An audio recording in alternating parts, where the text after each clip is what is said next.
feel it. No filters, no fluff, just real talk with the full Flashpoint fam. Get with it. From hot takes to belly laughs, the crew is locked in and ready. From debates that might get a little spicy, including all VIP members. This is where vibes meets voice, jokes meets truth, and we talk things. We are here to get real. It's raw, it's real, and it's about time. Big conversations. This is Flash Talks, the Uncut Edition. Flash Farm. What are the things there now? Real people, real voices, real conversations. Flash Talk, the Uncut Edition, at 7 p.m. every Thursday, right here on Flashpoint.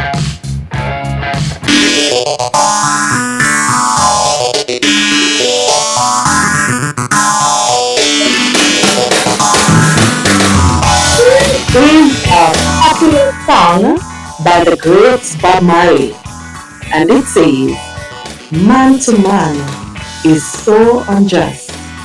You don't know who to trust. Your worst enemy could be your best friend, and your best friend your worst enemy.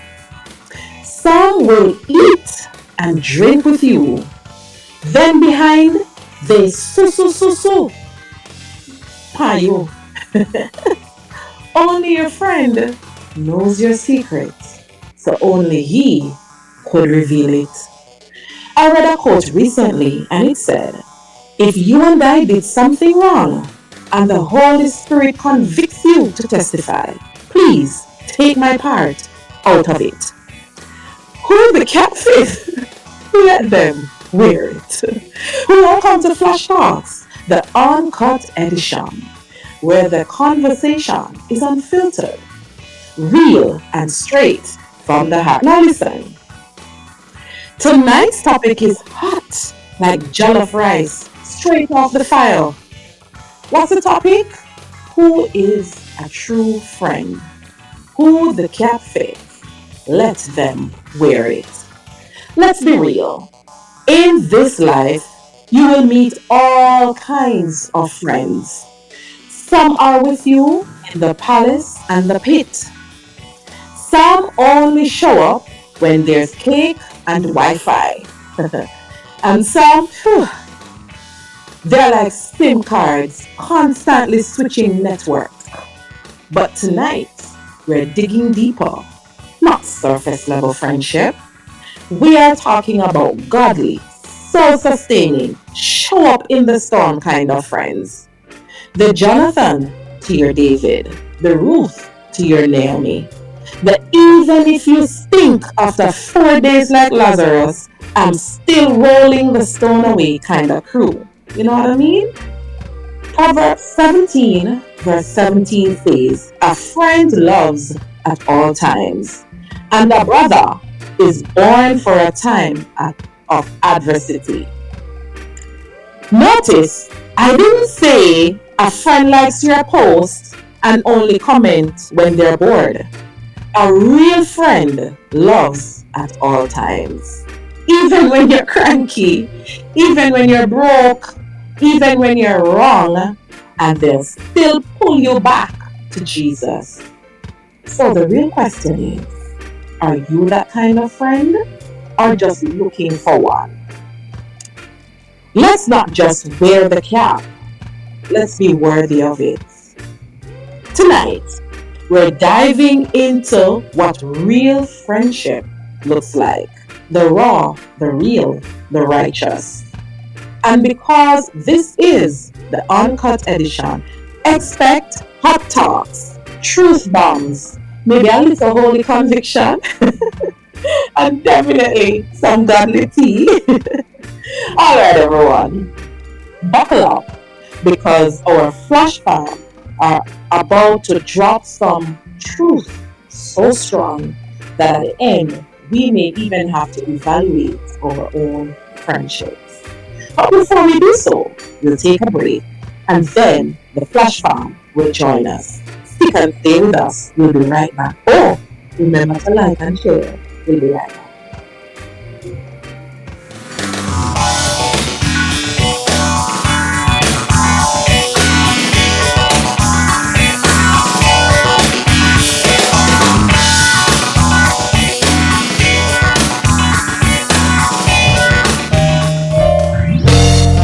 I know where I'm going and I know where I'm from. The future is uncertain, but I have a in hand.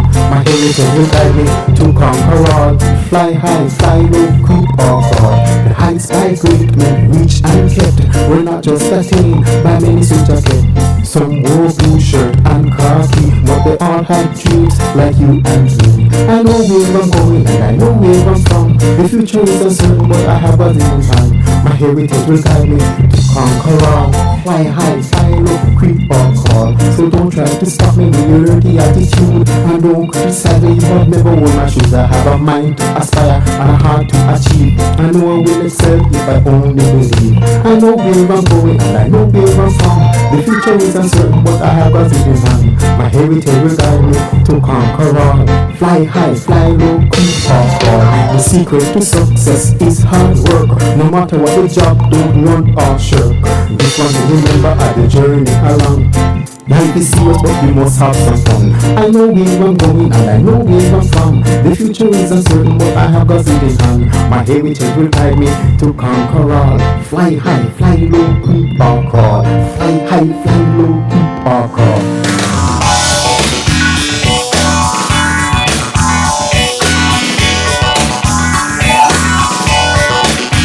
Good night again, everyone, and welcome back. I also want to take this opportunity to thank Ellie for sitting in for me last week. Not only was she looking beautiful, but she did a phenomenal job with the team. And of course, she come out again tonight, looking like a true empress. And we have our two gentlemen, well, three. I'm putting Michael on the spot as well. And for those of you who are joining us for the first time, I'm going to ask our Flash Farm to introduce themselves. And by the way, I am Nicola Williams, your moderator for the Flash Talk Uncut Edition. And we will start with Mario. Good evening, everyone. I am Mario Barrett. I have been on a few flashbacks, and I hope to add a very strong position to this conversation. I hope you are informed and entertained. All right. Hey. You'll never disappoint, I promise.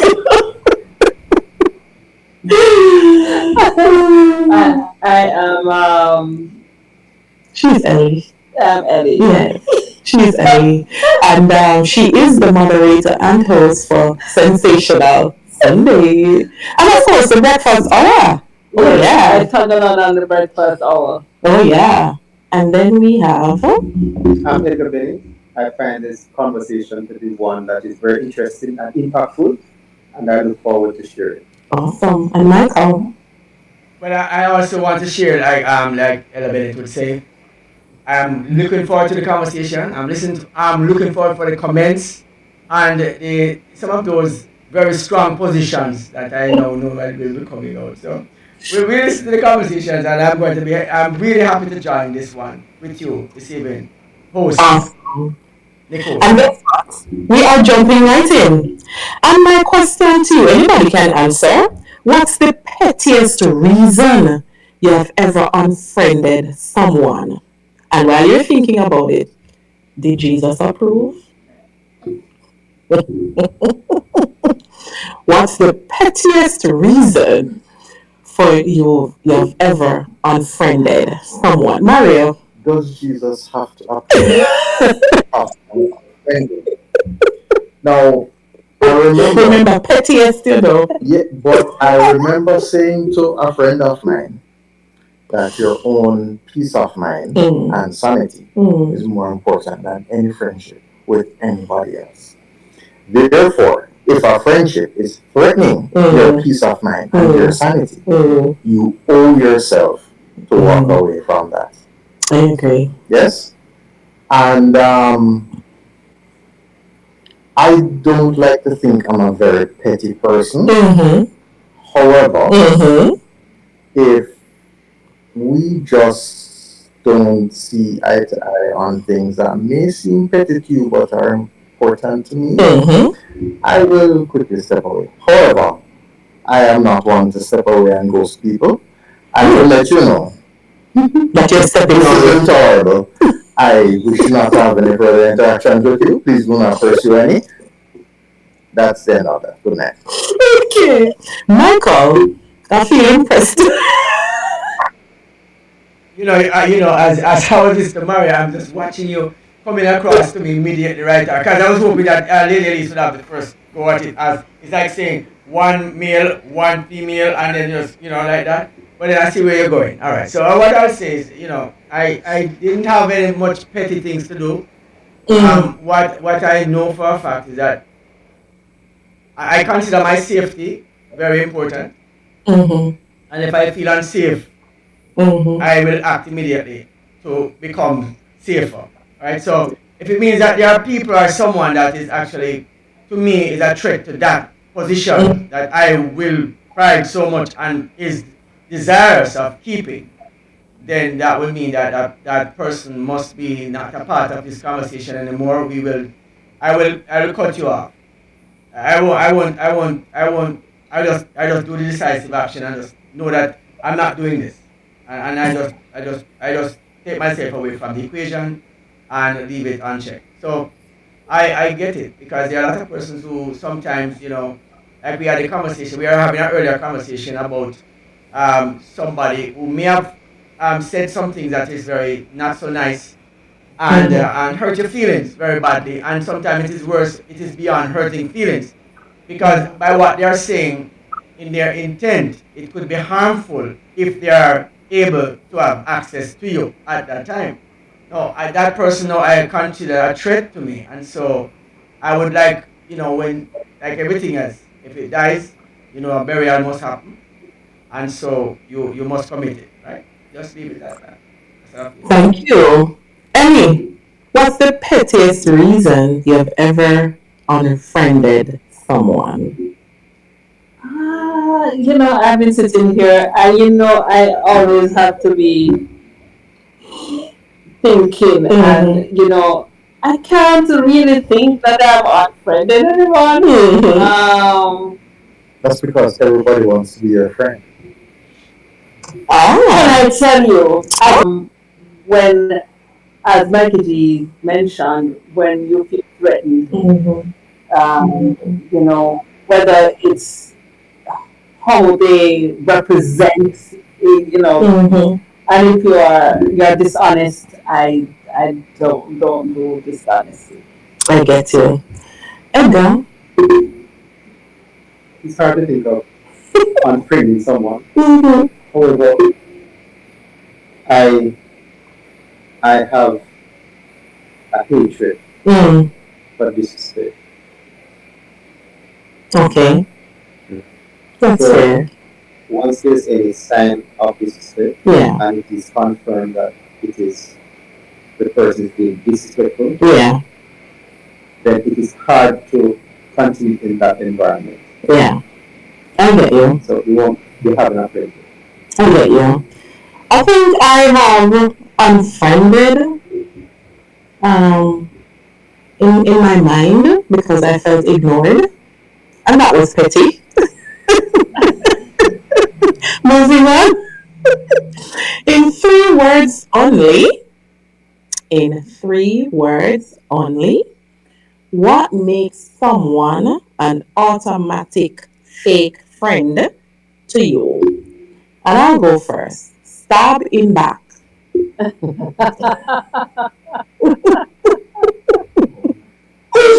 So, in 3 words only, what makes someone an automatic fake friend to you? Let me go first. Yes, sir. Cannot be trusted. I like that. Cannot be trusted. Mario. Do I need to use all three words? Can I just say zero accountability? Zero. Account. I was gonna say if we break it in syllables. Accountability. That's a lot of syllables. I got you. No, it's Syllables. two words. Okay. Accountability. That's fair. You cannot be held accountable. Mm-hmm. We cannot be friends. Agreed. Ellie. Liar, liar, liar. Liar?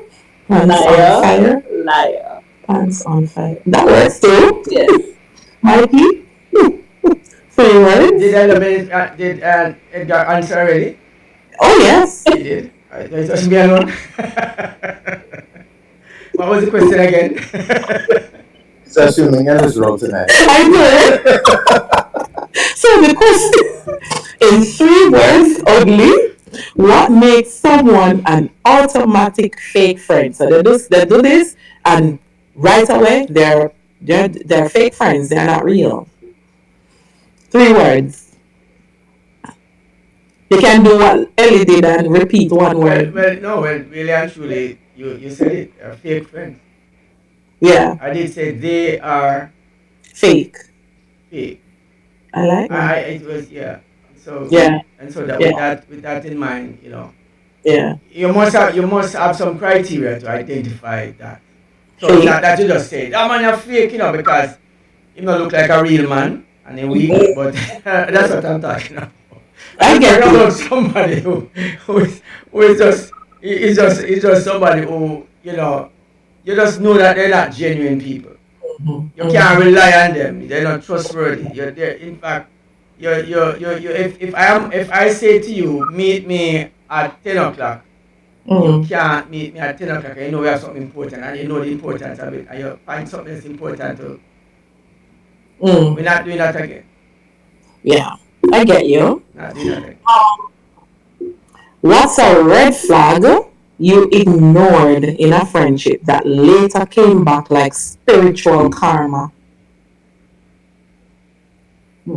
I could answer that one right away since you're not asking anybody. Let me just answer. Okay. They told me what they are, and I ignored it. Oh. From the beginning. I heard them say it, and I didn't believe it. Yeah. And I ignored it, but he was telling the truth. That's a good one. And that's for me a very and so I listen to people when they say things because in their speech they will say it whether jokingly or with a serious face. But when you extract it, that can't be a joke, even if it's laughed at. Because I understand the principle of laughing at something while I'm saying it. I know what I look like. So when I see it again, I know what I'm seeing. All right. Edgar? Interestingly, you asked or you called on me after you allowed them. But I like to take his viewpoint. Sorry? My perspective is similar. You would have seen it before, but you ignored it. With the expectation that the behavior will change as a result of time, maturity. In 2 words, you could possibly describe it as false expectation. False hope. Agreed. Ellie?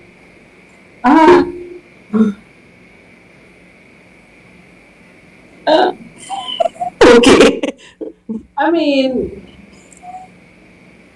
one thing I don't like, I'll say up front is saying one thing and doing something else. Or disrespecting someone else because you think they're at a certain level. And that's a red flag, because if you are going to not be kind to people because you think that you're better, the person who is probably helping you, or someone who might be the janitor, and you feel that is a red flag to me, to say what kind of person you are, or you treat that person potentially you could treat a friend like that. So you ignore it and hope that is not true, but the truth comes out and burns you. Yeah.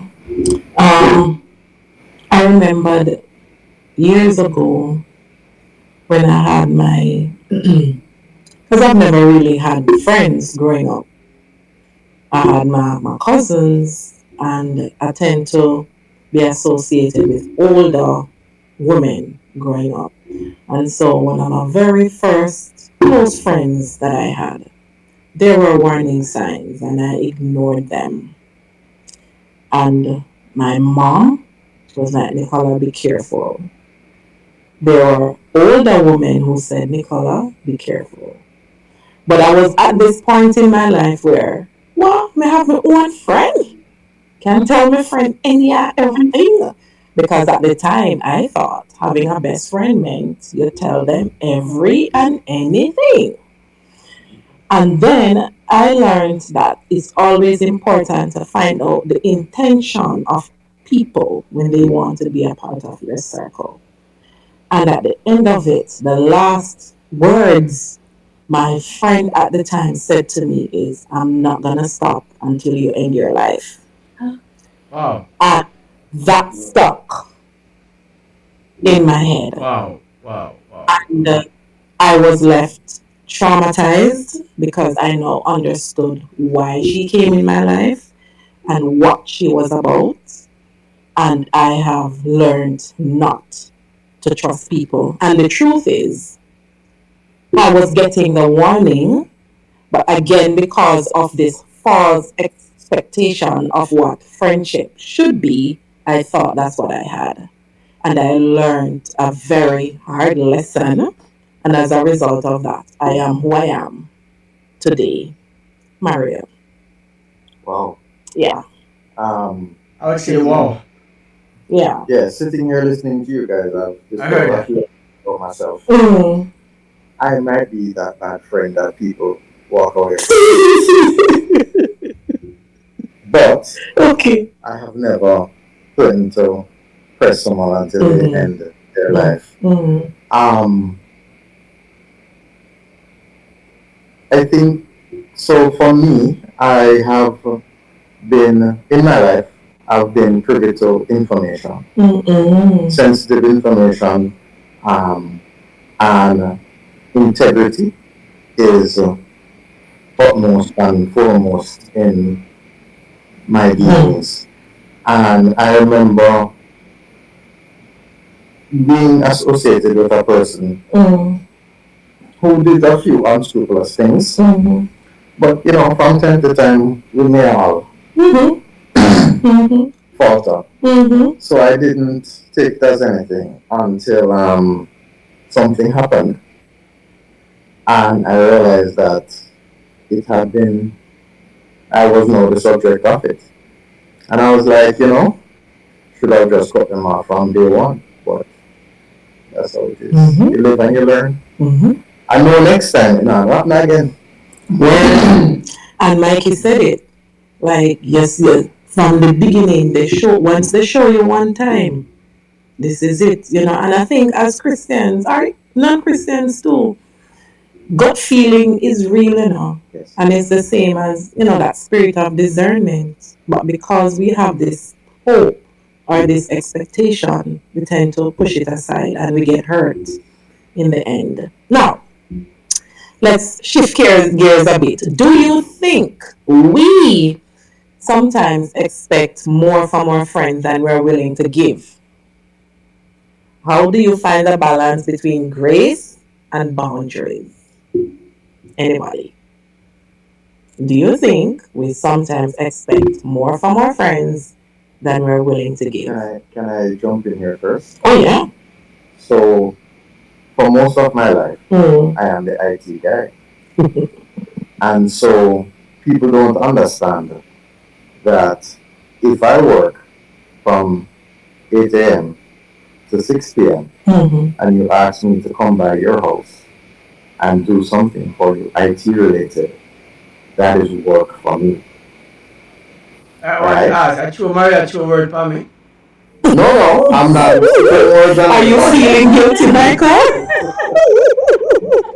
No, I am from the old school, and I believe in the bartering system. So I know if my closet door I drop off, call Michael, right?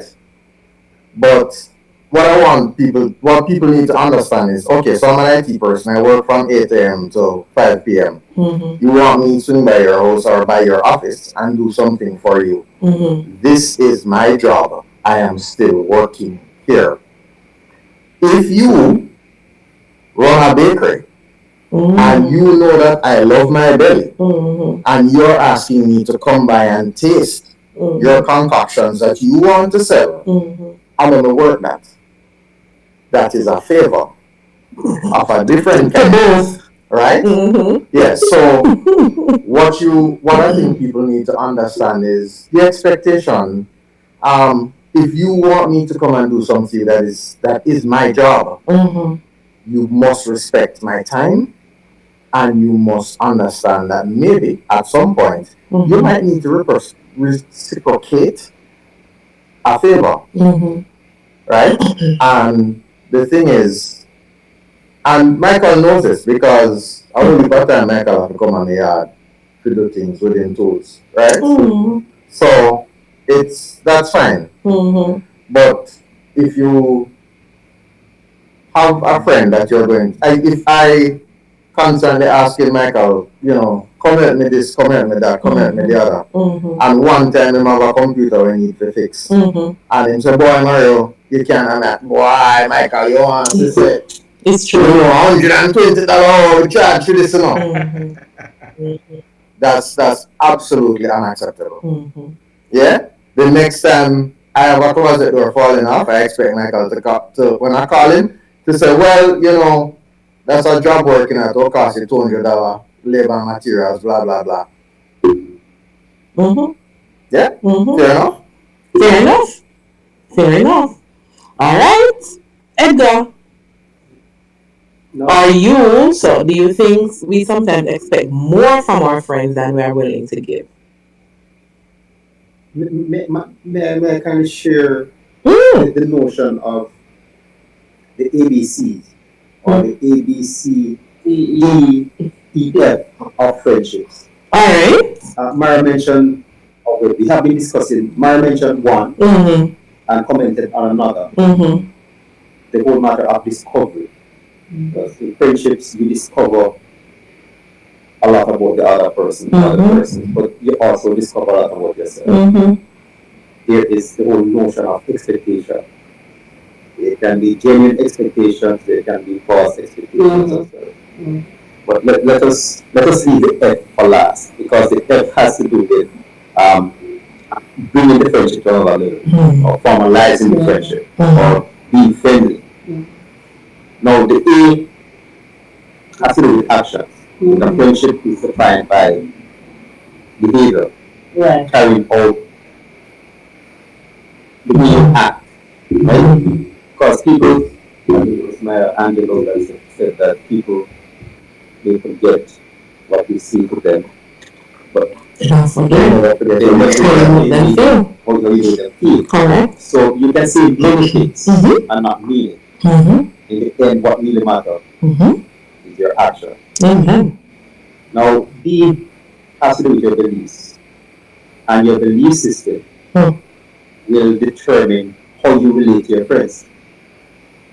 What we believe affects the way we live, and your belief system, to a large extent, comes from how you were brought up, and a lot of it too has to do with your nurturing. Yes. And then C has to do with care. A true friend has to be one that cares and show that care.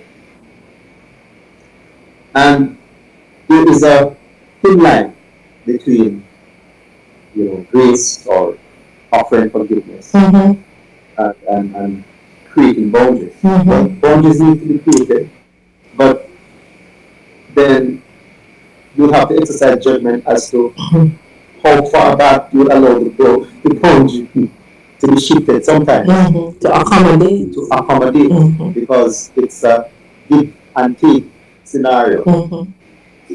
we always use the term, meet me Halfway. halfway. But halfway has to be put in a particular context. Yeah. Because if I'm supposed to meet you halfway, and I'm here and I'm going to Georgetown, which is 2 miles away, but I don't drive, and I don't have any money to pay taxi or bus, and you drive, and you have a car, and you're not occupied. That halfway would be that you come and get me. So there's a thin line between showing grace and enforcing the boundaries. But it has to be done through, considering the well-being of the other person, right? And although we're in friendships to make ourselves better, sometimes it is, or probably most times, it is when we give. It is when we seek the well-being of the other persons that we get most out of our friendships. Word. Very true. Agreed? Can I just say to that, I think sometimes we are put in a friendship to be the one to lift that friend up. Yes. Sometimes that does happen. So not all friendships we get lifted. Well, I think if you lift someone up, you will be lifted as well. But sometimes we are the person who is elected at that appointed time to bring somebody up to a new level, and it will in turn raise us up to a new level. Yeah. I have a question. When was the time a friend called you out and it was exactly what you needed? And how did that make you feel? Did your friend ever have to call you out before? How did that make you feel?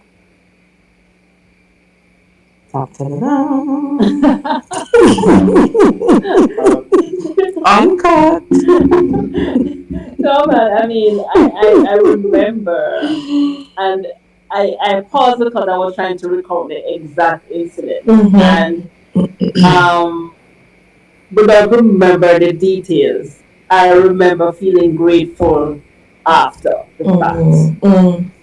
Not recognizing the change and having been called out by the friend. I say, and it took me a while and a moment, and I was thankful after the fact because I really was unaware of what was happening. So that call out, I appreciated, but at the time I wasn't really like, Sting at the time, of course, and I never. I didn't think it was right for her to, cross that line. But afterwards, I was thankful because then I look back and say, you're right. And as you say that, I can't remember the theorist right now, but all of us have what is called a Johari window. Like when you have the window pane, and so one of the pane is what everybody know about you, and you know it as well. One of it, everyone else know it, but you don't. Right. And there's another one you know, and nobody else knows. And the last one, nobody knows, not even you. So there are things that our friends are gonna see that we don't see. And that is why it is good to have friends who hold us accountable. And do that while not judging. It's coming from a place of love and care. Well, because, go ahead, Michael. Well, I just say that, I have found I can be a very unjust person sometimes. I can tell you that's the truth, right? And in my unjust ways, I think I am. I will tell you right after that. Right after I said what I say, and I'm checked, by somebody who considered just saying what I just said and say it back to me, Mm-hmm. and then ask me, how do you expect this to happen when you are doing this thing? Mm. One of those many things is that sometimes I might have some conversations, and my conversations are strong conversations. They are righteous conversations, but they are strong. And even though it might be true, it might burn too much. And so sometimes the burn is too much for the hearing to take place. You won't hear it. Mm-hmm. And sometimes I'm told to, Mikey G, calm down, man. Stop yourself. Remember, this is not what we're about right now. So pick a time to do that one. And then do this now. And then I would still sneak in a little piece just the same. But here's the real thing. I listen. And every now and then when it is said to me or I am checked like that, my heart sink a little bit, But with the respect that the friends I have rate me, and I know them rate me. So am I speaking in my Jamaican vernacular? Did I say them rate me? And so, because I know that they do, and when they speak to me, then I will listen even if it burn like a son of a... Yeah, that burn, yeah.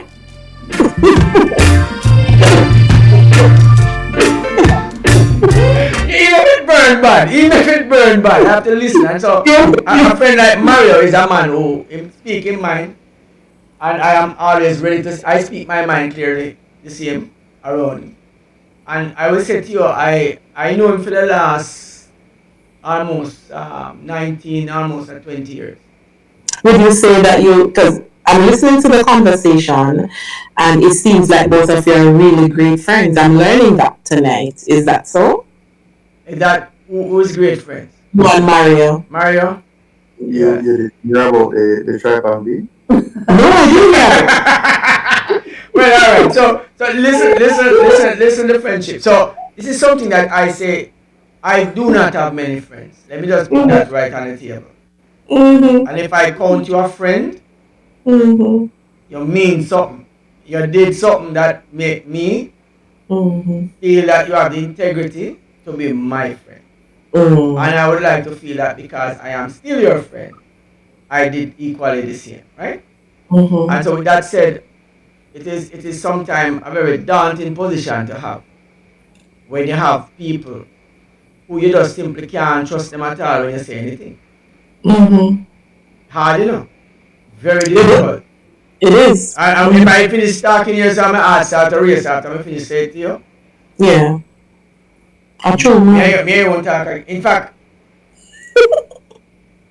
anytime you see me, don't talk to me. It's like you see me avoiding you. You know that I'm not going to talk to you. Because I'm a person, I will share deep-rooted information with you in the bid to say that I am trying to show you, because I believe that wisdom comes through experience. I believe that the persons who have the most wisdom would live longer than those who don't. And I will also say that there are many people who have lived longer than me and complete idiots and fools, right? But remember that the truth is still remaining that those who live longer is the wiser one. That is true. You just put it on the scale of 1 to 10. The older you live is the wiser you get because experience teaches wisdom. And experience comes with age. Therefore, wisdom is an aging thing. And so I look at it like that. So my grades that you see, don't just look at them carelessly and then put your little, and don't do that. See them and respect them, And I will see this. Chairman, have you ever been called out by a friend? I met this lady for the first time. And I met her at a particular meeting. And she was relating to me that she was observing me in the meeting and what she disclosed to me about who I am. I found it to be very enlightening. And she was genuinely explaining who I am. You don't want to read. You don't want to read the message, or you don't want to tell the story of how you are. That that person was I describing. don't want to. I don't want to explain. I don't want to explain. I would love to hear.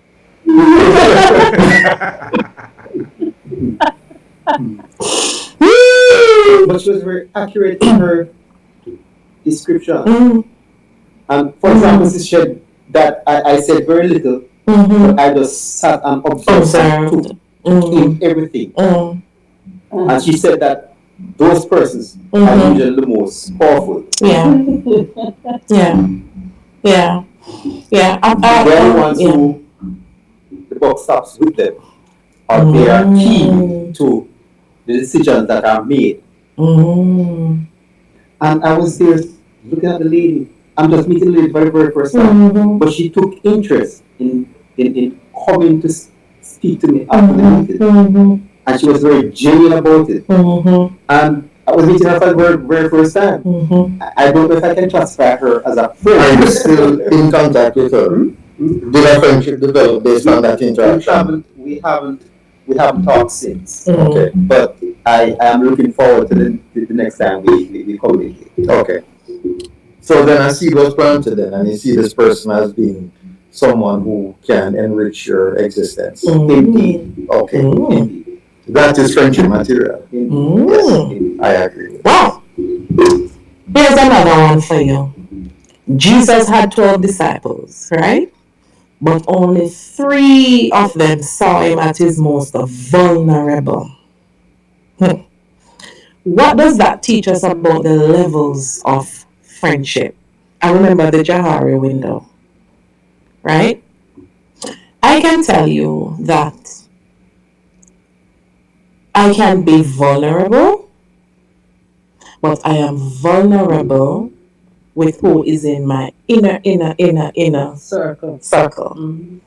That means they're able to see most, I'm not going to say all parts, most parts. And I think it's a privilege when people can see those parts of you that the world doesn't get to see.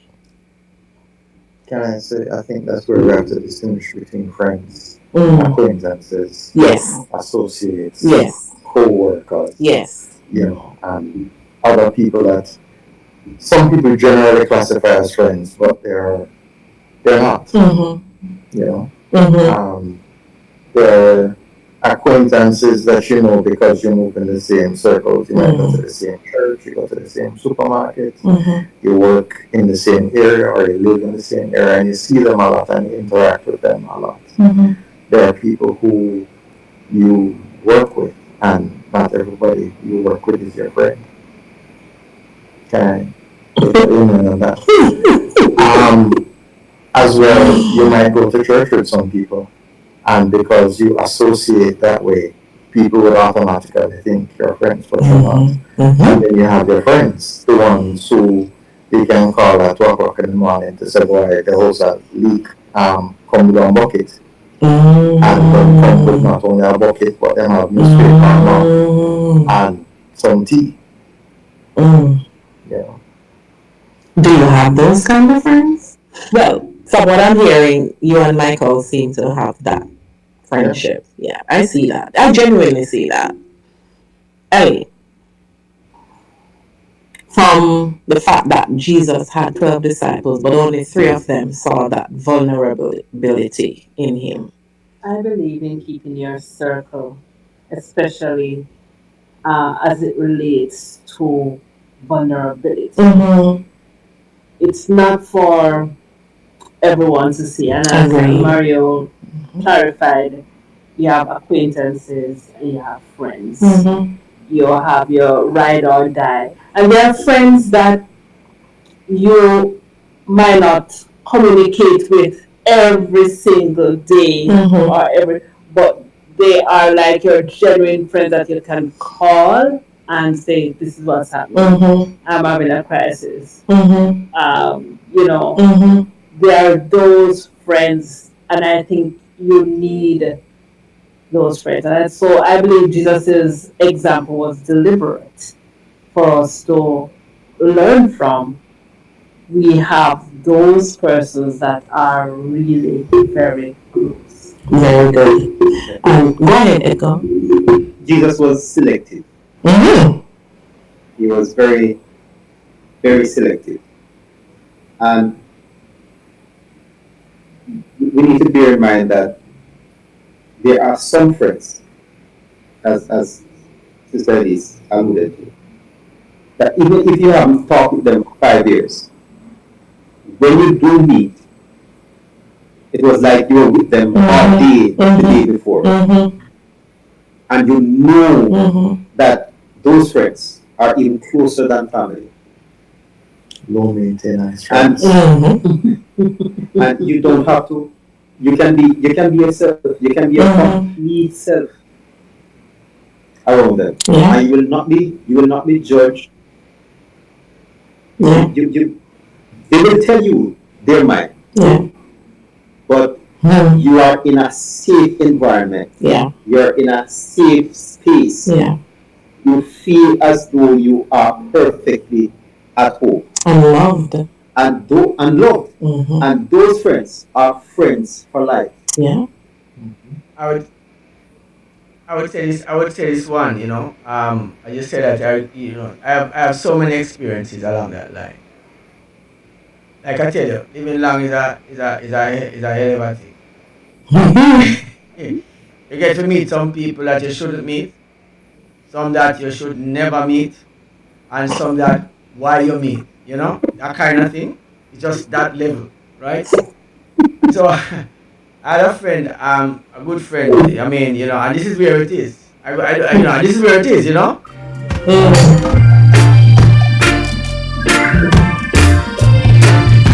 That's where it is, right? That's where it is. That's just where it is, right? And so I have a good friend. I mean, we talk about everything. We talk about everything, and we're just talking, and we're talking about everything. And so, telephone was not popular in Jamaica at a certain time. Not everybody had a telephone. Only some people had a telephone.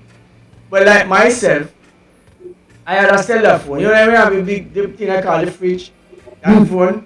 So in the early days, I got one of those, a telephone just come out because I thought myself somebody important enough to have a telephone.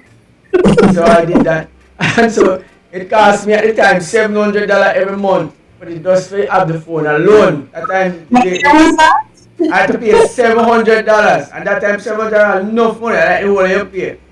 So it's called an access fee. It's the access fee. All right, you don't pay for the phone calls yet, and this is how it works. You pay for the calls that come in and the calls that go out. You don't pay for them in one call. So if somebody call you and say hello, you pay for that. And if you call and you're still talking, you pay for that too.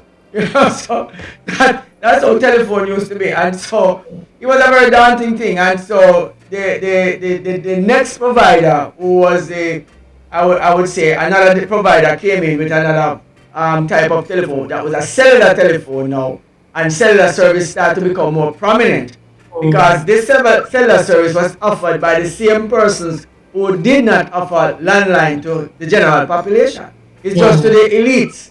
If you're not a teacher at the time, or a lawyer, or a doctor, in those, a middle class person, you couldn't hold a telephone. So if you go to somebody's yard and hear a telephone ring, somebody have money, and them important, And so the telephone was a sense of creating a status in a home or within a community to separate within the community people from themselves, a divide, right? And so we have used so many different things to create divides over time. Even with education now, everybody, I have my doctorate now, I can't associate with you. We used to be friends before, but now, this guy, we have to, anyways, I'm not beating that up, but I'm saying, my friend, we got telephones now, and so telephones come. And so, people used to have, when they didn't have the cordless ones, didn't come yet, where you could have the one that you could take up off the base and charge it and walk around. So you have one long cord attached it about a mile long. You walk everywhere and not up everywhere. That telephone I'm talking about, everybody now get one because the cellular competition, the competition of telephone get rough. The telephone was a big thing and everybody talking on telephone. My friend, I'm talking and telling my friend we are talking about some sensitive thing. We are talking about, as men and men, we are young boy and thing, we talk about the thing. We are talk with things, we are my friend on the other side of the telephone had me on speaker.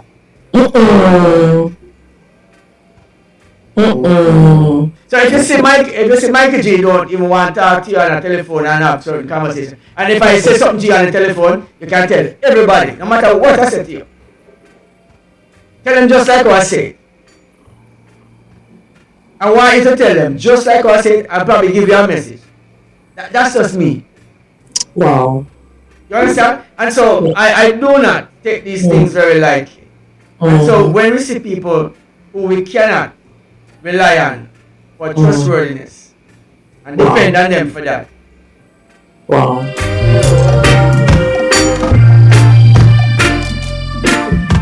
Yeah, that's what I'm saying. And now that you have said that, I'm wondering if there's the opposite where can you, lady and gentlemen, think of a friend who God has sent in your life at just the right time? And what did that relationship teach you?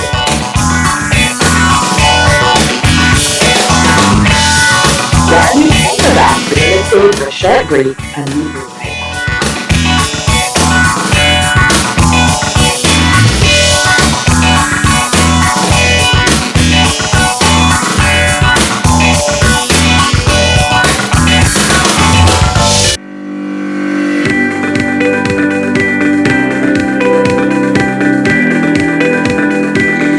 When you need ultrasound that's safe and effective, you must visit Asai Ultrasound Imaging. They're conveniently located at number 4, Chestnut Center, Smith Road, Georgetown, Cayman Islands. With experienced technologists with over 20 years experience, their friendly staff will make you comfortable while you get your procedure done. Asai Ultrasound Imaging is open Mondays to Fridays, 9 a.m. to 5 p.m. and 9 a.m. to 1 p.m. on Saturdays. Call Asai Ultrasound Imaging 345-949-2454 or 345-938-3426. That's 345-949-2454 or 345-938-3426. Need help to produce your podcast? Flashpoint Media makes it very easy. We can relieve you of the headache by recording your podcast for you. So, take the first step to getting your content to your desired audience. Contact us here at Flashpoint and your podcast will be live in no time. Our website is www.flashpointmedia.ky or call us at 345-321-6969. That's 345-321-6969.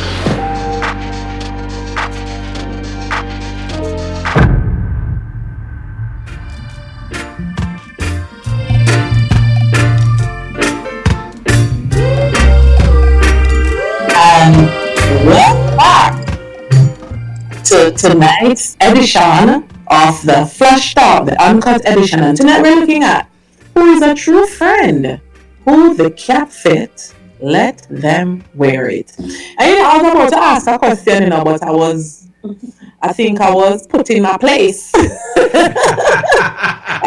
Go back. Nicky, ask the question. Ask the question, Nicky. I'm going to ask it. Please, ask the question. I'm going to ask another one.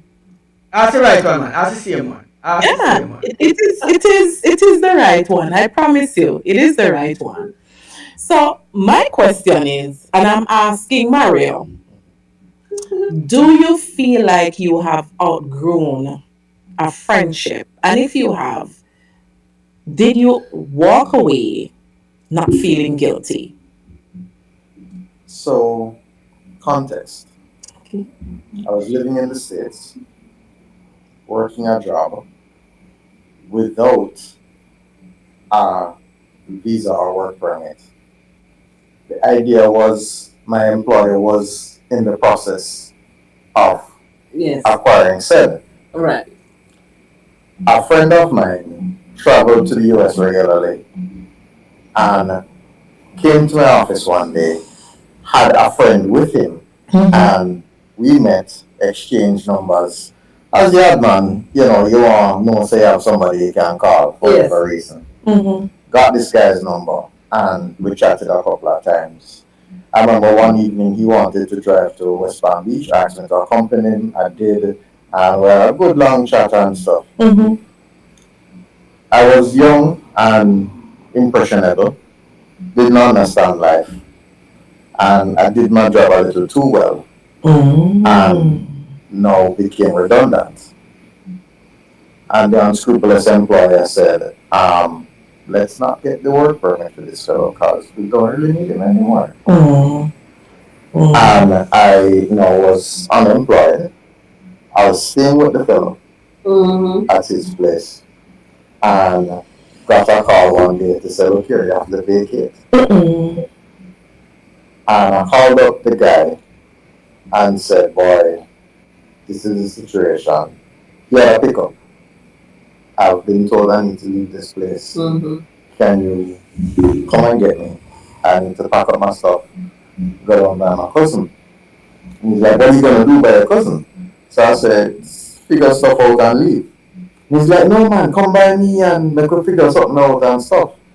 So I went by his place and stayed there, ended up living there with him and his cousin for a few months. But eventually, nothing was stirring legally, and I decided to go back to Jamaica to not mess up my coveted B1, B2 visa. And subsequent to that, we remained close, and I traveled back and forth, and I would go and stay with him. Over time, he did a few things, and he got himself into a little money. And with money comes a lot of crazy things. Anyway, so I like fast cars and stuff, and I remember he got himself a couple of fast cars, and I remember going to stay with him in Florida and driving his Lamborghini and all kind of stuff. And years had passed. We hadn't been communicating as regularly, and we happened to speak. It was at a friend's funeral, a mutual friend's funeral. And he said, what happened? You don't call me no more, you don't link me no more, you don't this, you don't that. And I said to him, we're not on the same plane anymore. Your friends drive Lamborghinis, I don't have one. I have a wife and 2 kids. You are still single and, doing the party scene. We're not really in the same space anymore. It's not that I'm mad at you. I'm not, jealous. I'm not. It's all good. But I am over here in this side of things now. You are over there living your best life. And that's okay. We can communicate. You have ideas that you want to bounce off of me? Call me, message me, email me, write me, whatever. If ever your house is empty and can accommodate my entire family, we may stop by and visit for a couple of days, because that's how I travel now. I don't pop up to Miami by myself anymore. So I guess you could say the friendship didn't dissolve, and I don't know if you would say that I outgrew that friendship, but it changed. Our relationship changed because we were now in 2 different spaces. And I remember having to explain that to him. And at the end of it, I didn't feel like, it was offensive or it was done in an malicious kind of way. And I remember speaking to him a couple of times after that during COVID. And, we had a good little back and forth and thing, but, eventually, we kind of lost touch for a little bit, and before I realized he had gotten sick and he passed away. Yeah. But I I'm assured that there was no animosity between us Yeah. when he passed. So he knows that, Yeah. We were friends, and Yeah. if, Yeah. he could have said, he could have reached out to me. Wow. But, Yeah. it is what it is. Yeah. So, it's important, I think, for us to know that all of the people that we encounter from time to time, there's a saying that said people come into life for a reason, a season. That seasons change, and sometimes, the reason for a thing is resolved, and that doesn't need. I'll quote a good friend of mine who has said to me, "It's good to have friends in high and low places," right? And not everybody needs to be in. It's good. Did Michael say that? Was it Michael? I don't know. Does he look guilty? He looks guilty.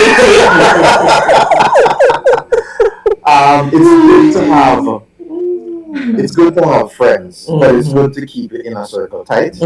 But it's also good to have different friends for different reasons. Not saying that you should use people, but I have my motorsports friends, people who I used to hang with when I used to be involved with motorsports. And I remember going home from my father's funeral, and they turned out, and it brought joy to me. I have my IT friends, and I have my, music friends, and I have my sci-fi friends who love to watch sci-fi movies and geek out over stuff. And I can put something weird on my WhatsApp status, and 3 people will respond with a thumbs up or a smiley face, and they just get it. I have my people who are very in tune to the English language. I'll share something in our group. Okay. At a later date, that I'll see how much of you get it. Oh, in a group? Yes. We can share it out to the VIP community as well and test them. I'm looking forward to that. But it's important to recognize when someone is. It's time. It's time to move on. Yeah. Especially when it's affecting you, your mental and emotional and spiritual well-being. It's and some things can take a toll on you physically too. To be honest, some people are draining. Yes. I put across. It says there's a statement that is popular. That I don't know if you hear it a lot anymore, but it's popular. Back in my time, show me a company and I tell you who you are. Oh yes. Yeah. And so I was at maybe I shouldn't say this part, but there is a time. I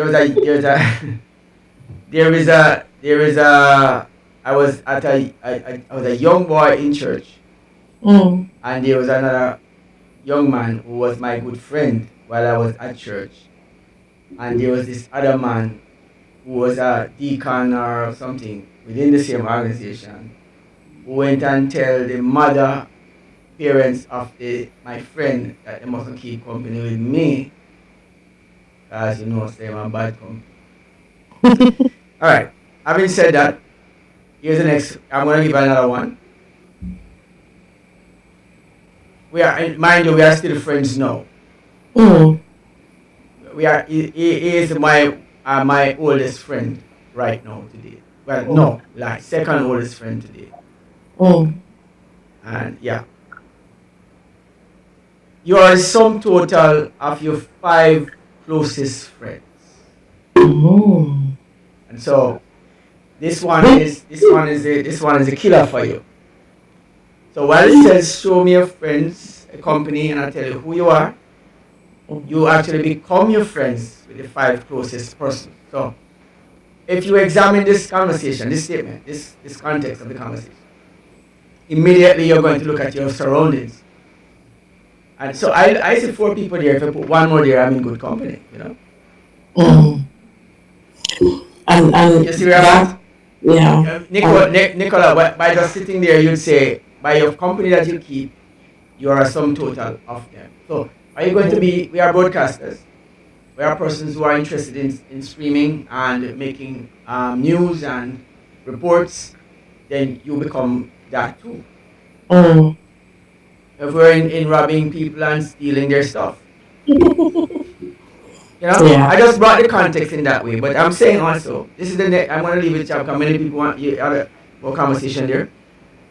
When you as a person who would be living a certain way and your life change, it's impossible to have the same friends. It is. Yeah. Impossible, right? So I'm in dancer, big sound system and all, and big. I party from Sunday to Sunday. So I have friends who like party with me from Sunday to Sunday. I finish a party, I dance 3 o'clock in the morning, and we go on to Gemini Club. 3 o'clock, 4 o'clock, we're coming back in the morning, 6 o'clock. We're doing that. Center pole when it was around, all of that. But I'm saying those friends I can't have now. Because I'm simply not doing that anymore. And so that's it. It's a natural occurrence. It's a no-brainer. It just, I think something just naturally happens, and it's not that you hate the people that you were friends with, and you still hear them and everything, but that relationship is not the one that you used to have. Not because you choose to be an obnoxious person or disrespectful to them or not, but we just don't share the same values anymore, so it's not going to work. And we still can call to one another, but we can remember the times, but we can't do those times again. Unless you come here, I'm going, then that's understand.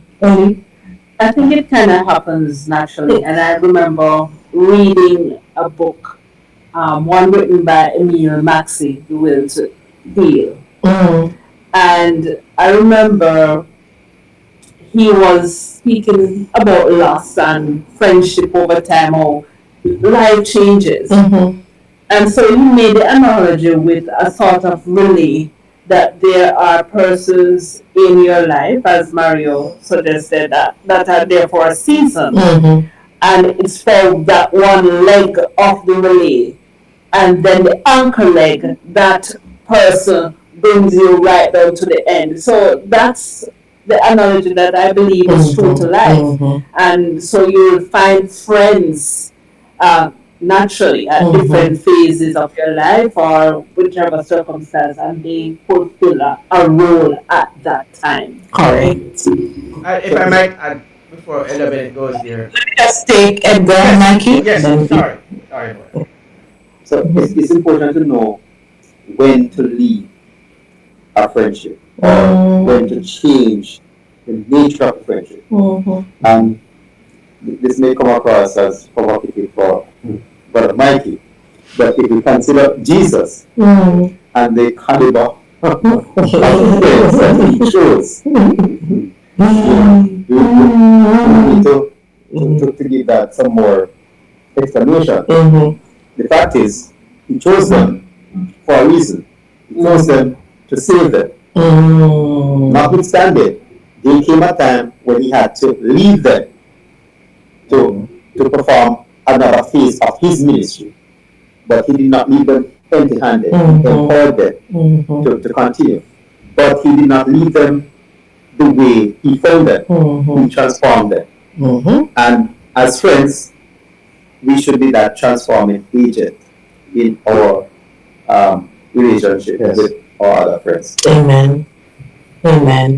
And we'll take Michael's short statement, and then we will move to the flash forward. So here's a piece of Elabeth. So I'm not Jesus yet, Elabeth. So I didn't just get down to the status of Jesus immediately. I was like coming up from a fisherman Peter kind of thing. So I couldn't carry my fisherman friends who never have yet. I have to come follow Jesus first, then go fisher, So I had to, I got you, I got you. And so I want to leave the statement. The short one is this: scaffolding. And so Mario alluded that I'm in construction, and I know a lot about that. I know a lot about a lot of things, if you might add. So this is one of the many things that I know about. So scaffoldings are used to create and build a huge, beautiful building. Very useful in the construction of it. It's always necessary. because without it, it's what you call a safety feature in construction. If it's not there, you're going to be incurring a lot of lawsuits, more than likely, and loss of lives, among other injuries, right? And this is there for the purpose of easy access to various parts of it and can do the work efficiently and safely. But after the building is finished constructed, while the scaffolding was so necessary in the initial stage, and you can't do it without the scaffolding, right? The foundation of it to create this building was the scaffolding to do it with. When the building is finished, the scaffolding needs to be taken down, packed away nicely, properly secured and stored, and allow the building to stand by itself and to shine and see the beauty of it, right? Not disregarding the scaffolding, it is necessary for the next project, right? So we must understand sometimes that there are some people in our lives, they are just like that. They are there just for that. And it's not to disregard the person, but this is just the purpose of that person in your life. They meet you just for that. They help you to this point.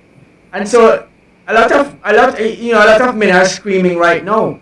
They met a young lady. They worked hard. They were a carpenter, a mason, and then she went and become a doctor, a lawyer, a nurse. And now she's not with him anymore. And he's screaming, I work hard. And you are just scaffolding, You have to just understand that. Sorry. And we need to have a Uncut Edition and that, Mikey, so we can explore that one some more. And that brings me into this segment, Mikey, where I'm going to ask you some questions, and everybody, you're going to raise your hand if the cap fits. All right? Here we go.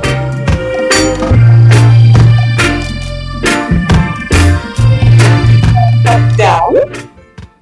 Who has ever been hurt by a Christian friend? Put it up, man.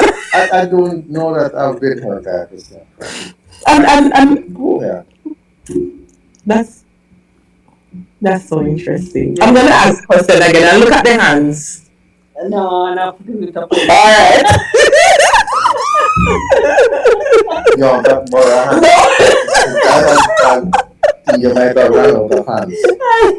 Next question. Who believes you might have been the one who dropped the ball in the friendship? All right. Who wants to be a better friend starting tonight? I believe I am an awesome friend.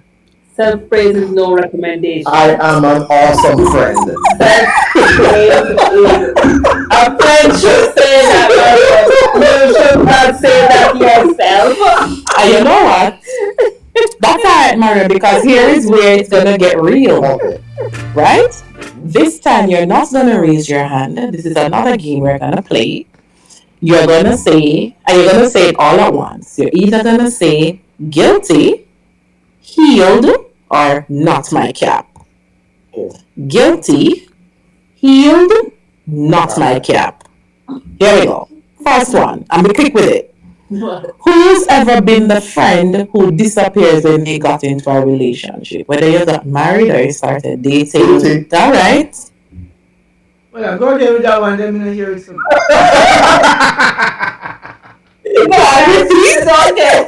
I repeat.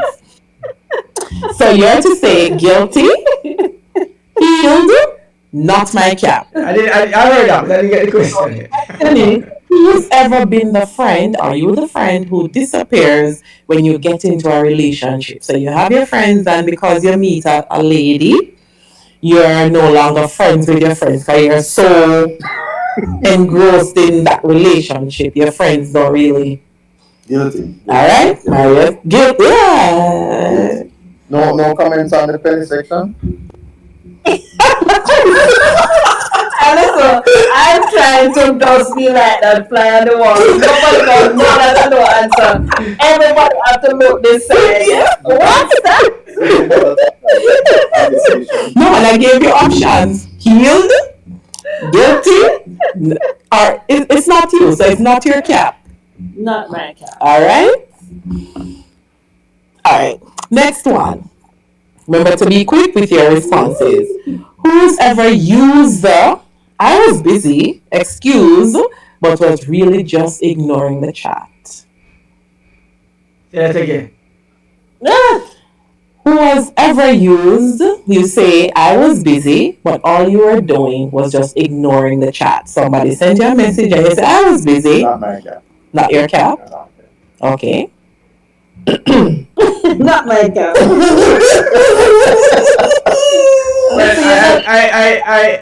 I am going to say, I'm still thinking about the question. You know. Let's true. Alright. I'm trying to think about it long and hard to see where it is. Elaborate, Mike, can answer first. No, you have to be quick. Rapid fire. Yeah, rapid. Alright, You have to fine. be Alright. quick. I don't think that is a. I don't think that's my thing.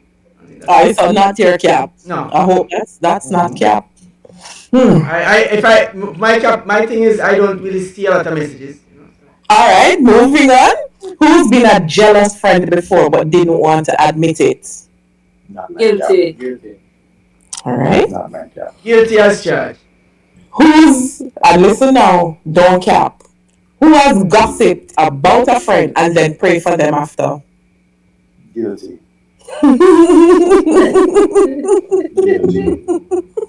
Guilty. I wouldn't say gossip, I would say discuss. Is it gossip if it is I would. Yeah, that's what I was trying to say. I was trying to use the word gossip. I was just a little bit nervous. No. Is it gossip if it's true? It's a strong thing, right?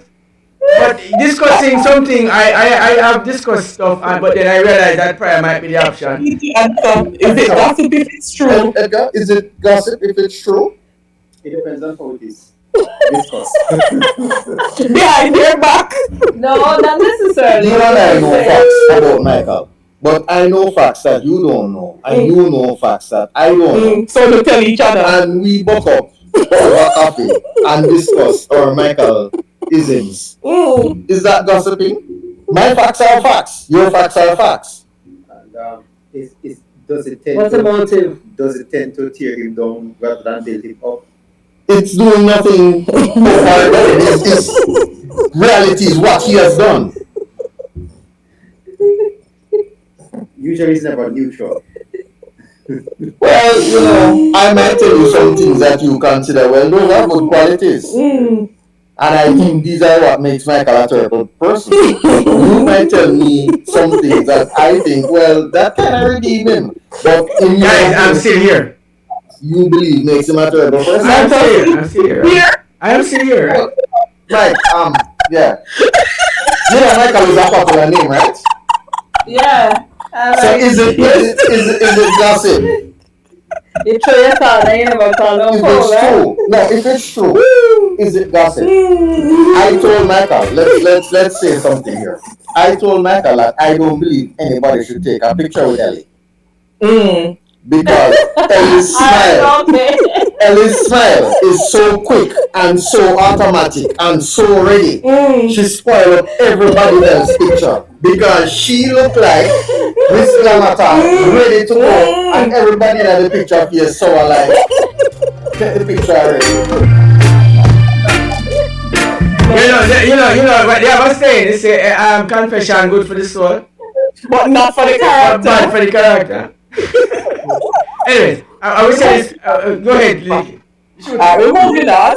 I would like to shoot this one right here. I have a friend who is our best friend, and this is probably another show. Maybe I shouldn't bother say it. Let's leave it alone. Alright. It's another show. I'm going to share it to you afterwards. That's alright. Who has ever been more loyal to a toxic friend than to their own peace? Who has ever been? Okay. Not my cap. Guilty. Who has ever been more loyal to a toxic friend than to their own peace? Than to their own peace? Peace of mind. Peace of mind. Yeah. Not guilty of that. Not guilty of that. Yes. Yeah. Agreed. Who has had a godly friendship? Who has had a godly friendship that turned into a situationship? Not my cap.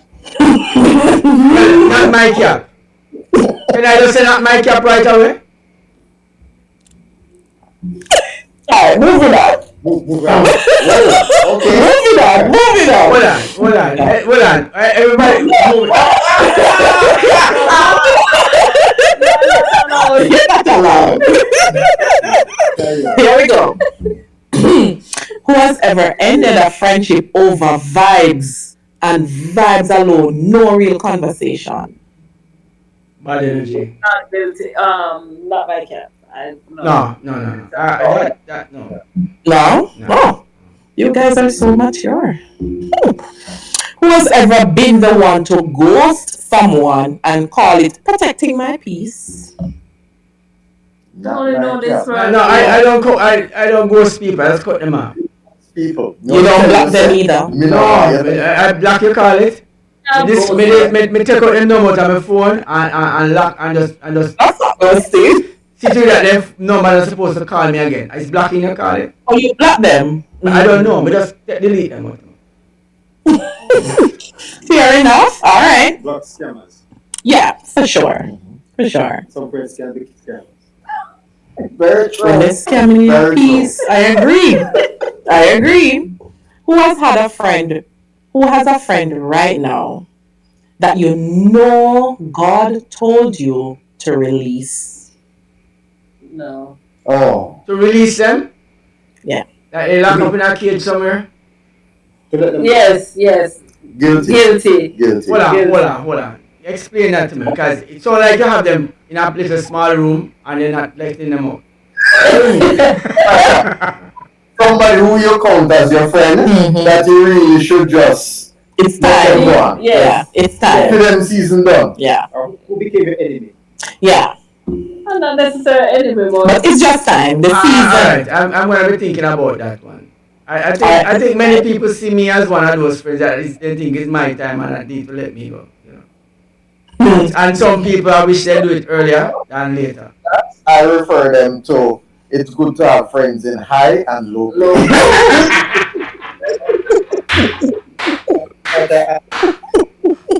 Might I add to that? It could be for your benefit. True. Agreed. Very benefit. Yeah.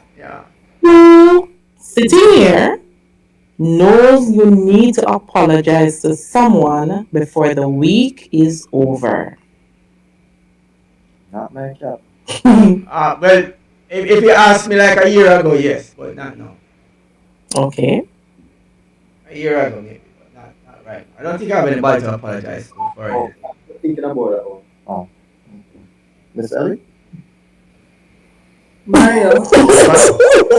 You haven't answered any of the questions. And with that, the game has ended. So I am going to ask you one final question. Who is a friend that God sent into your life at the right time? What has that relationship taught you? Who is a friend that God had sent into your life at the right time? And what has that friendship or that relationship taught you? Friendships come with a cost. There are privileges and responsibilities. There are benefits. You receive, you give.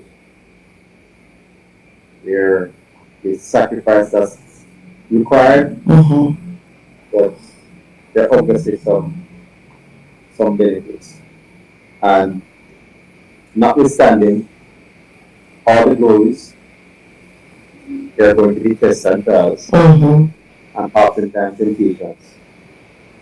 But with everything, God provides a way of escape. You just need to look for it and find it. Amen. Mario? There was a period after moving to Cayman that's very volatile, and you want to pack your bag and go home. And if you make it past that period, you can make it here. I was at that point 6 months into my first job here in Cayman, and I didn't have a car, so So I couldn't go home and pack my little belongings and make it back to town for that Air Jamaica flight. But I had a return ticket. That was back in 2006. And the friend that God sent to me recognized that I was hurt. I was very sad and disoriented. And she invited me to church.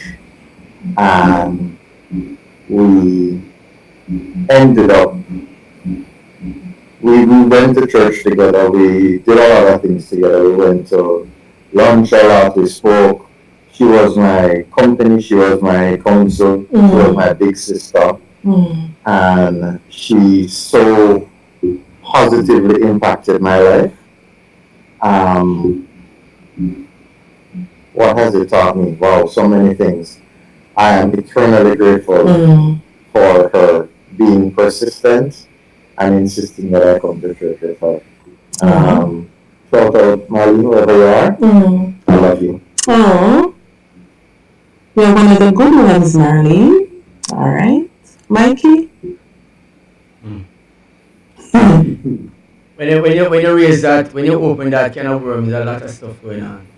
But like Mario, use the Cayman Islands as a segue into that conversation. I would meet Pastor Wilton McDonald at the Bodentown Church when I was at a place where I was just coming into my Christianity. When I came to Cayman, I was just doing that.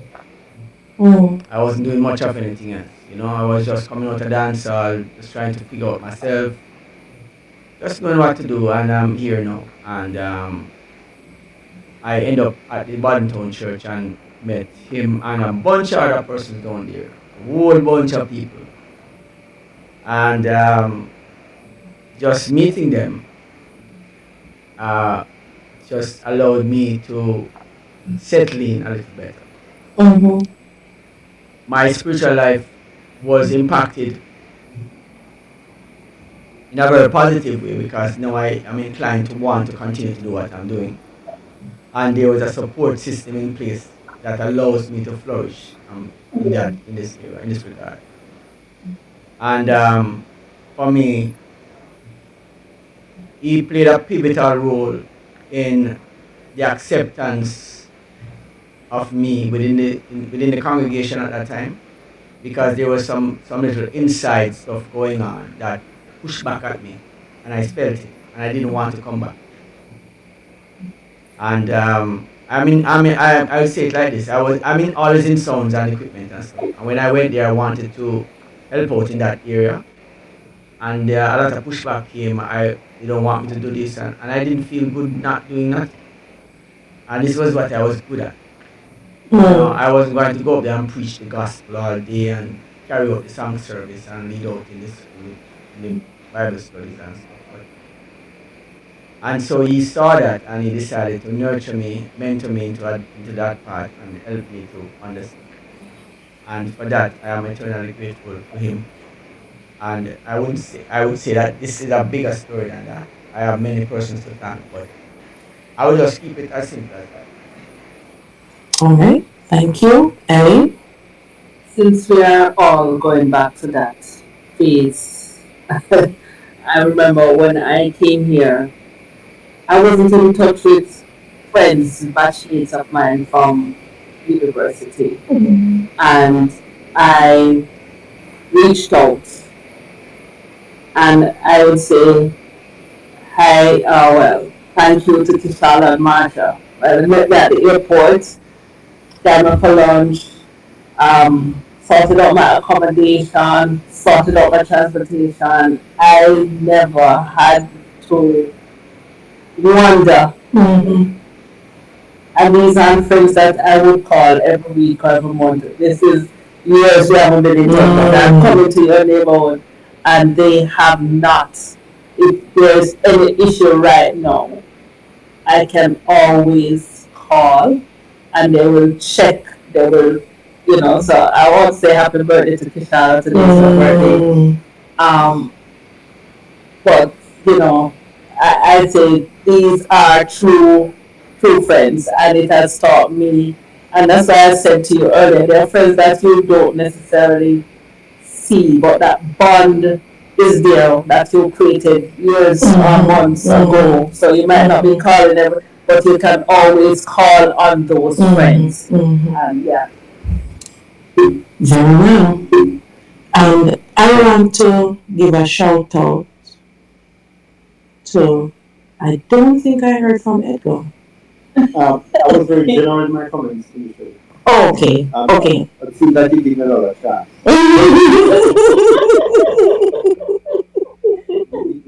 we cannot end this another conversation without mentioning the Flashpoint theme, friendship.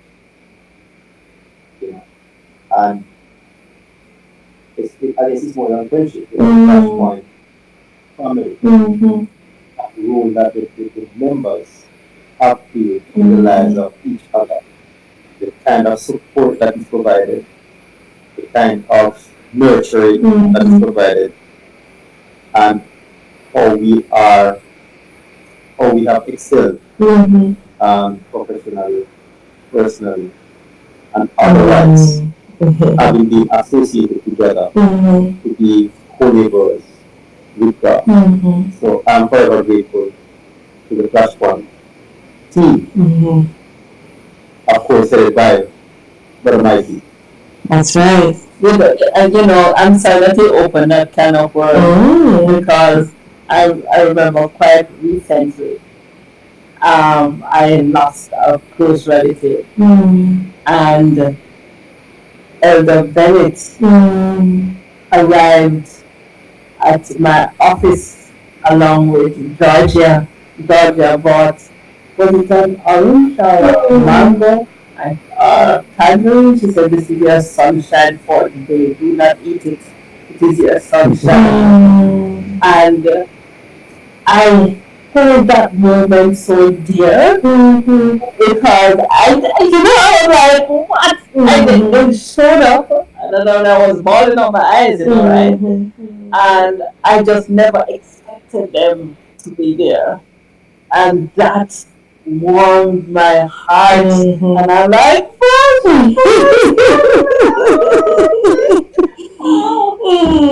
I feel good to be a part of the family. I know the family has grown. And Nicky was one. I mean, she went during the funeral thing. She almost as if she was there.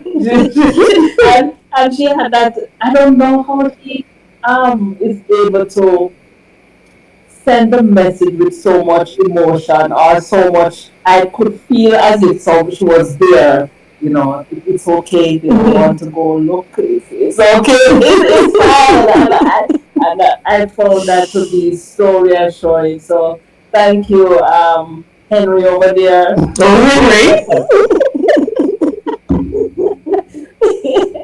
Fixes Henry. Henry fixes everything. But yes, thank you, everybody, for reminding me. I mean, this Flashpoint family is truly, I'm grateful for you guys. And, I am one of the newest members to the team. And I am made to feel as though I've been on the team for a very long time. And I really appreciate the welcome and the warmth. And Mikey knows that I look forward to his programs in the mornings. I tell you, if I don't smile, I am gonna laugh. I look forward to the program.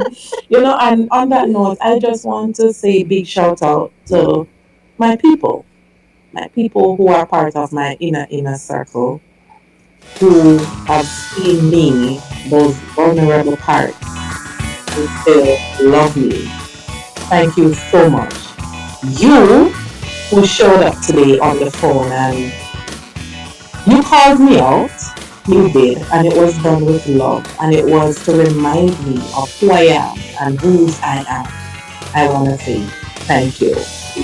And I am at this point in my life where I can say that even though I've had trust issues over the years, there are still good people there are still people out there who are not just friends, but Christian friends who want to see you make it to heaven. Christian friendship is not just a vibe, it's a responsibility. It's holding us accountable, but at the same time, not making us feel like, oh boy, this is it. But they can hold you up. I have friends, we don't have to say much, but we can pick up where we left off. If you just say, just pray for me, we don't need to know what it is. We just start praying. And I'm telling you, those kind of friendships have helped me, and family members too, who have helped me on my Christian journey. So I want to say thank you. We're going to take a short break and then we're going to end this segment. Don't go anywhere. Like up the thing now. Yeah, like it up, man. Alright,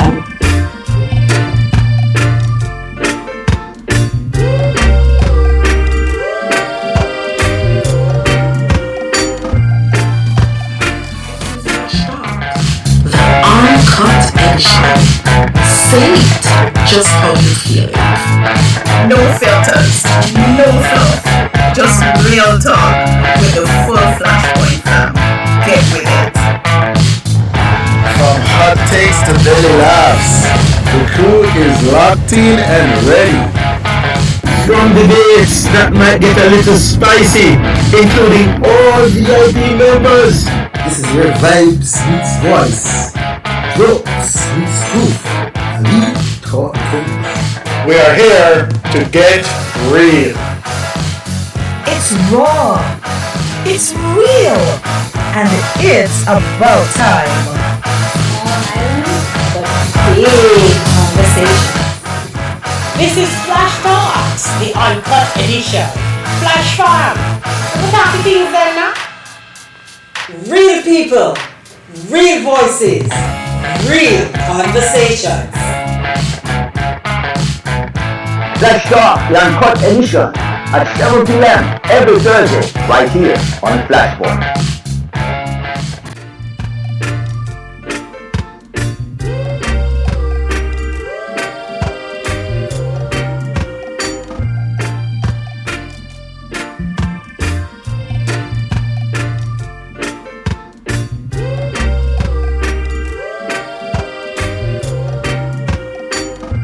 welcome back.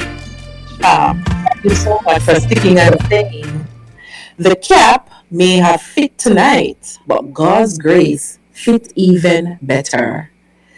Let's not just be vibesy friends. Let's be God ignited, God aligned, truth telling, forgiving, ride through the fire kind of friends. Now, what's a good word without a good walk? So here's a friendship challenge I have for us this week. And I call it Check the Cap in 2 challenges. 1, check your heart. Ask God, Lord, am I the kind of friend I want to have? Don't skip this one. Because sometimes, to be honest, we are the red flag. Check your voice. Reach out to one person this week, a friend who has drifted, or someone who poured positivity into you. Text them, call them, bless them, and say, hey, thank you for all that you have done for me. And as such, I want to be a better friend too. Hey, before you go though, I want to remind you of something. There is no better friend than Jesus. He wore the crown of thorns so you could wear the crown of grace.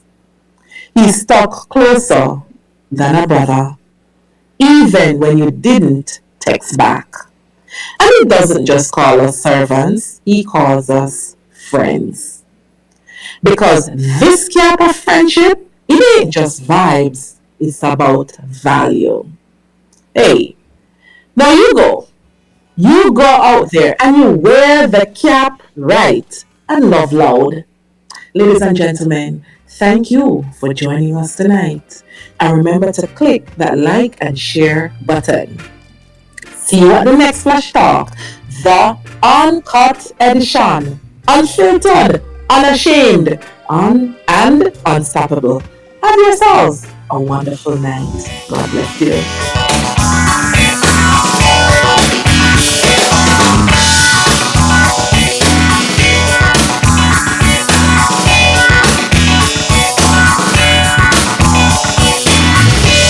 Flash Talk, the Uncut Edition. Say it just how you feel it. No filters, no fluff, just real talk with the full Flashpoint fam. Get with it. From hot takes to daily laughs, the crew is locked in and ready. From debates that might get a little spicy. Members, this is where vibes meets voice, jokes meets truth, and we talk things. We are here to get real. It's raw. It's real. And it's about time. Big conversation. This is Flash Talks, the Uncut Edition. Flash Farm. What are the things there now? Real people, real voices, real conversations. Flash Talk, the Uncut Edition at 7 p.m. every Thursday right here on Flashpoint.